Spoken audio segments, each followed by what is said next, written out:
श्री शनक जी ने कहा, महाभाग सूत जी, आप धन्य हैं, परमार्थ तत्व के ज्ञाता है, आपने बहुत कृपा करके हम लोगों को यह दिव्य कथा सुनाई है। निश्चित ही भूतल पर इस कथा के समान कल्याण का कोई दूसरा सर्वश्रेष्ठ साधन नहीं है। यह बात निश्चय ही आज हमने आपकी कृपा से समझ ली है।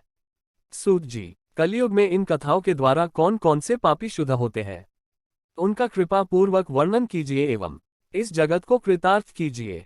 फिर सूत जी कहते हैं, मुने, जो मनुष्य पापी, दुराचारी, खल तथा काम क्रोध आदि में निरंतर लिप्त रहता है, वह मनुष्य भी शिव पुराण के श्रवण पाठन से शुद्ध हो जाते हैं।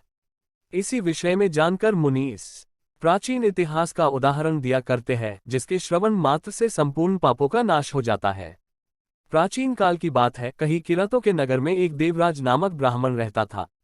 देवराज ज्ञान में अत्यंत दुर्बल, दरिद्र, रस बेचने वाला तथा वैदिक धर्म से विमुख था। वह स्नान, संध्या आदि कर्मों से भ्रष्ट हो गया था एवं वैश्यावृत्ति में तत्पर रहता था। उसका नाम था देवराज। वह अपने ऊपर विश्वास करने वाले लोगों को ठगा करता था।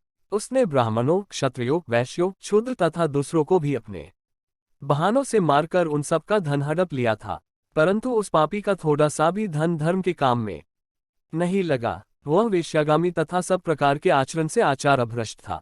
एक दिन देवराज घूमता हुआ प्रतिष्ठानपुर झुसी प्रयाग में जा पहुंचा। वहां पर उसने एक शिवालय देखा, जहां बहुत से साधु महात्मा एकत्र हुए थे। देवराज उस शिवालय में ठहर गया, परंतु वहां उससे ज्वर आ गया। उस ज्वर से उससे बहुत अधिक पीड़ा होने लगी। ज्वर में पड़ा हुआ वह ब्राह्मण के मुखारविंद से निकली हुई उस शिव कथा को निरंतर सुनता रहा। 1 मास के बाद वह ज्वर से अत्यंत पीड़ित होकर चल बसा। उसकी मृत्यु के पश्चात यमराज के दूत आए और उसे पाशों में बांधकर बलपूर्वक यमपुरी ले गए। इतनी ही देर में शिवलोक से भगवान शिव के पार्षद गण आ गए। उनके गौरंग कर्पूर के समान उज्ज्वल थे, हाथ त्रिशूल से सुशोभित थे, उनके संपूर्ण अंग भस्म से चमक रहे थे तथा रुद्राक्ष की मालाएं उनके शरीर की शोभा बढ़ा रहे थे। वे सभी क्रोधपूर्वक यमपुरी गए और यमराज के दूतों को मारपीट कर बारंबार धमकाकर उन्होंने देवराज को उनके चंगुल से छुड़ा लिया और अत्यंत अद्भुत विमान पर बैठाकर जब वे शिव दूत कैलाश जाने को उद्धत हुए, उस समय यमपुरी में भारी कोलाहल मच गया। उस कोलाहल को सुनकर धर्मराज अपने भवन से बाहर आए।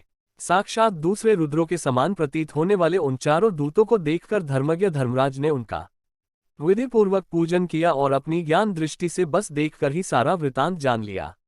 उन्होंने भय के कारण भगवान शिव के उन महात्मा दूतों से कोई बात नहीं पूछी, अपितु उन सब की पूजा एवं प्रार्थना की। तत्पश्चात वे शिव दूत कैलाश को चले गए और वहां पहुंचकर उन्होंने उस ब्राह्मण को दयासागर सांब शिव के हाथ में दे दिया।